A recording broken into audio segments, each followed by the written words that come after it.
I rise in strong opposition to the McConnell amendment. And I listened to my distinguished colleague from Wyoming. I enjoyed working with him, but this is one in which we fundamentally disagree. This isn't about energy production. This is about clean air. And this amendment is a blatant attack on the Clean Air Act. And from my perspective in New Jersey, any attack on the Clean Air Act is an attack on New Jersey, primarily because of dirty, old, out-of-state coal plants. Every county in New Jersey is non-compliant with the Clean Air Act, not by what we do, but why other states do. Now, one of those coal power plants is the aging Portland Generation Station. It's located just across the Delaware River. And this plant emitted 30,000 tons of sulfur dioxide in 2009. That is almost 3 times the amount of all 7 of New Jersey's coal plants combined. So we've cleaned up our act. Others need to do it for the collective air that we breathe as Americans. Its pollutants waft across the Delaware River into numerous New Jersey counties, causing and exacerbating a whole host of respiratory illnesses from asthma to heart disease. If not for the Clean Air Act, my state or any other state similarly situated would not have been able to petition the federal government to stop the pollution that this Pennsylvania plant spews into New Jersey's air.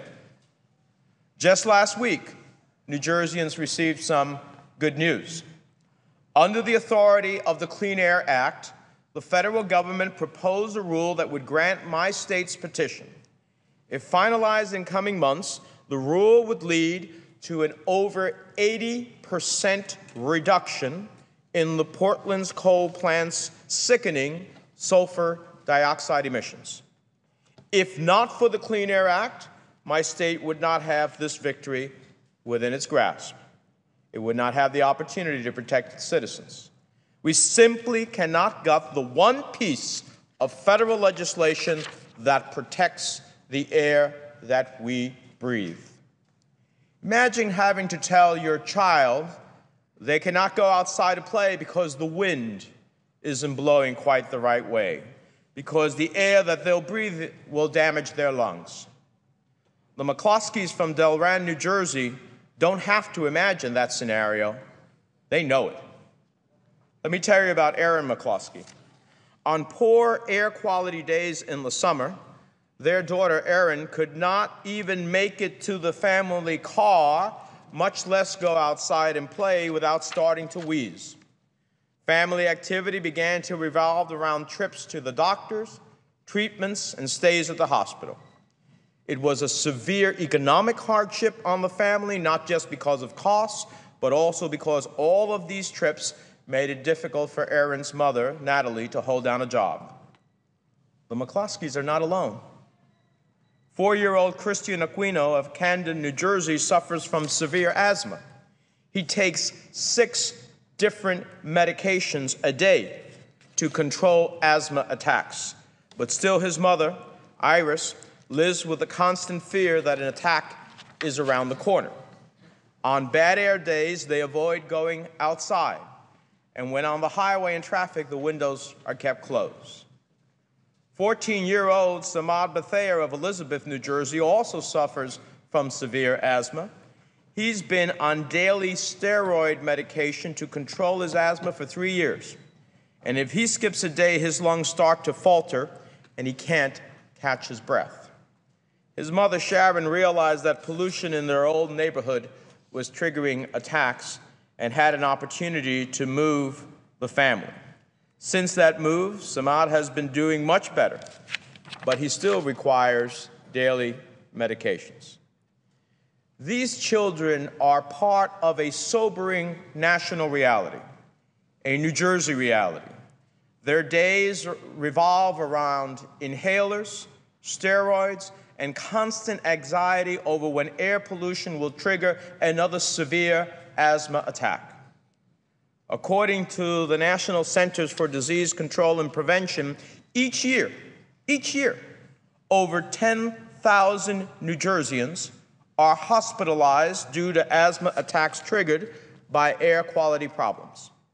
Thousands of sick days are taken each year in New Jersey by either asthmatics or parents of asthmatics, which yields consequences for the New Jersey economy. Asthma attacks triggered by air pollution cause scores of premature deaths in my state each year.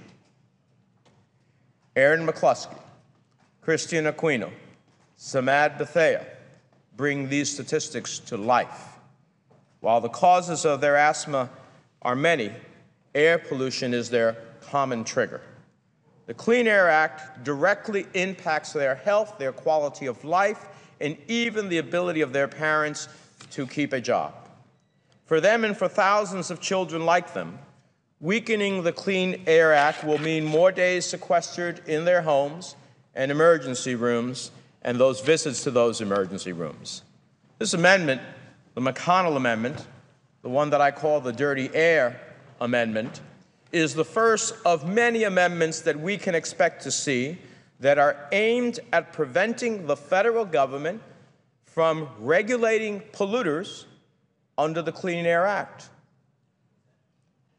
Caring about children's health means not allowing polluters to place profits ahead of people, ahead of the well-being of our children. And I mean all children, no matter their race, ethnicity, or class. Low-income and minority Americans continue to be disproportionately exposed to pollution that's harmful to their health. A recent analysis showed, for example, that 2/3 of U.S. Latinos, about 25.6 million Americans, live in areas that do not meet the air quality standards under the Clean Air Act. And perhaps this begins to explain why Hispanic Americans are 3 times more likely than whites to die from asthma attacks, while Latino children are 60% more likely than whites to have asthma. Low-income and minority Americans will also be disproportionately affected by the impacts of climate change. Let's be clear. The scientific consensus is overwhelming. Climate change will increasingly create more frequent and more extreme storms, more violent and sustained heat waves, meaning more costly and dangerous floods and droughts. Hotter summer days will mean more ozone formation and more bad air quality days. In this way, climate change directly endangers all of us, our children, and our children's children. But changes in weather patterns and increasingly extreme weather events also result in indirect effects. The security of our food supply will be at risk due to more frequent heat stress. The security of water supplies will be at risk due to droughts. All of these reasons, scientists agree that climate pollution endangers public health and welfare. That's well understood. And we can curtail these risks by regulating climate pollution. But no. Big polluters want to kick the can down the road. They want to pretend they aren't polluting.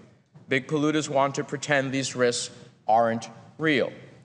They want the McConnell Amendment to pass so they can continue business as usual. So this is not about energy, because if the New Jersey coal-fired plants can ultimately reduce their emissions by 80%, it's a question of an investment. They're still producing energy, Mr. President. 9.2 to 3 million people in the state, they're producing energy. But the reality is they're doing it in a cleaner way. That's what this issue is all about. We must not allow polluters to set our priorities. How many children in New Jersey or in other parts of the country that face the reality of dirty air? How many children are we willing to have deathly ill in order to allow polluters to continue to spew toxins in our air that we collectively breathe? And doing so risks not only our health and that of future generations, it risks the promise of a green economy built on green energy jobs, energy efficiency innovations, and reduced waste and pollution. So I urge my colleagues to stop the effort to gut the Clean Air Act. I urge my colleagues to defeat this amendment let's make sure that we bequeath to future generations the ability to have an air that ultimately we can collectively breathe, that doesn't sicken our families and doesn't undermine our collective health.